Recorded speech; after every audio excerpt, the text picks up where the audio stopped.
historically and trajectorily, you remember before 1648 or the key of the Westphalia Act, the Peace of Westphalia, where the state got authority, who was in charge? Traditional rulers. From the Pope, Your Excellency, President, you are even aware of the Civil War in England. What led to the Civil War where tens of millions of people were killed? Conflict of authority between the Pope and the traditional rulers.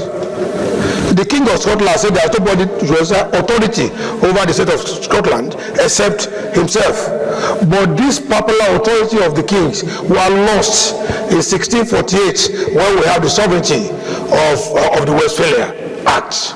It is then that Nigeria start to copy from that historical trajectory and be cautious of the role of traditional rulers.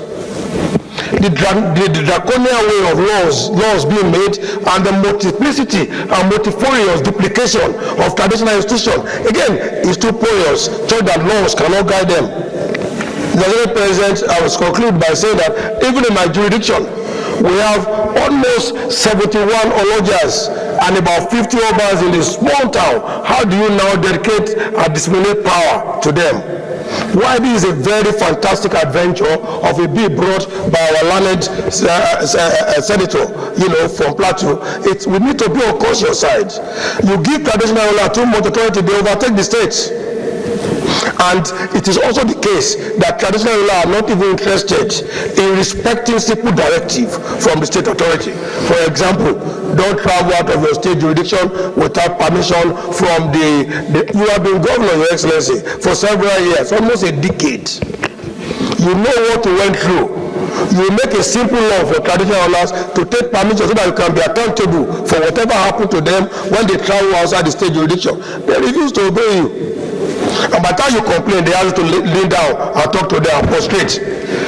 These are not in tendium with contemporary behavior of the modern times. Why I would not completely say, Mr. Senate President, with due respect to your person and distinguished senator, I stand to say very clearly that we should be on the cautious side, divinely clearly, without any ambiguity, if any rule is to be given to them. Lastly, how do we send revenue? The fiscal policy of the federalism requires a lot of details. And how do you cross the I's and dot the T's? The state still responsible for the funding of traditional institutions. I will say the federal government should disburse money to them directly. We witness all of these are happening, but I don't want to refer Your Excellency to conflicting conflicts or converging complexities around the stillment of functions and roles of traditional ruler. But this Senate, this very brilliant Senate, very intelligent Senate, headed by a common Senate President, should be conscious in ensuring that the law, the stillment, cover all this area of conflict. There's a point of order on your allusion to 1648. Yes, 1648. Mr. President,